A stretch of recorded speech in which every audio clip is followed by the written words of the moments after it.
ಕಟ್ಟ ಕಡೆಯ ಅವಕಾಶ. ನಾನು ಧ್ರುವಂತ್ ಅವ್ರನ್ನ ಬ್ಲಾಕ್ ಮಾಡ್ತಿದ್ದೀನಿ. ಬಿಗ್ ಬಾಸ್ ಕನ್ನಡದ 12ನೇ ಸೀಸನ್ ನಿರೀಕ್ಷೆ ಮಾಡಿದಂತೆ ಇರೋದಿಲ್ಲ.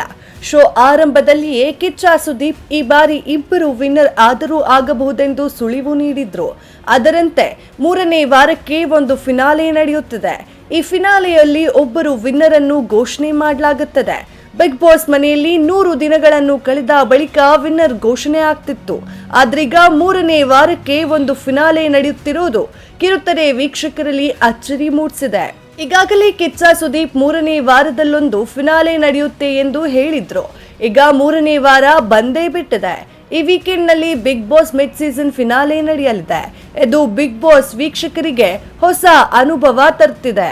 ಈಗಾಗಲೇ ಕಾಕ್ರೋಚ್ ಸುದ್ದಿ, ಅಶ್ವಿನಿ ಗೌಡ, ಸ್ಪಂದನಾ ಸೋಮಣ್ಣ ಹಾಗೂ ಮಾಳು ಫಿನಾಲೆ ಕಂಟೆಂಡರ್ ಆಗಿದ್ದಾರೆ. ಇನ್ನೋರ್ವ ಸ್ಪರ್ಧಿ ಯಾರು ಎಂಬುದು ನೋಡಬೇಕಾಗಿದೆ. ಸದ್ಯ ಈ ವಾರದ ಅಂತ್ಯದಲ್ಲಿ ಮಾಸ್ ಎಲಿಮಿನೇಷನ್ ನಡೆಯಲಿರುವ ಕಾರಣ ಈ ವಾರ ನೀಡಲಿರುವ ಟಾಸ್ಕ್ ಸ್ಪರ್ಧಿಗಳಿಗೆ ಮುಖ್ಯವಾಗಿದೆ. ಇಂದು ಬೆಳಗ್ಗೆ ಕಲರ್ಸ್ ಕನ್ನಡ ಹೊಸ ಪ್ರೋಮೋ ಬಿಟ್ಟಿದೆ.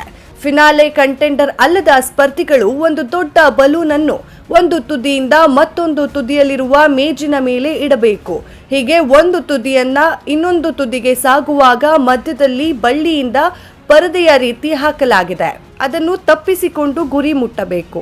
ಈ ಟಾಸ್ಕ್ ನಲ್ಲಿ ಧ್ರುವಂತ್ ಉತ್ತಮ ಪ್ರದರ್ಶನ ನೀಡಿರುವಂತೆ ಕಂಡು ಬರ್ತಿದೆ. ಆದರೆ ಸ್ಪಂದನ ತೆಗೆದುಕೊಂಡ ಒಂದು ನಿರ್ಧಾರ ಧ್ರುವಂತ್ ಈ ವಾರದ ಎಲ್ಲಾ ಟಾಸ್ಕ್ ನಿಂದ ಹೊರಗುಳಿಯುವಂತಾಗಿದೆ.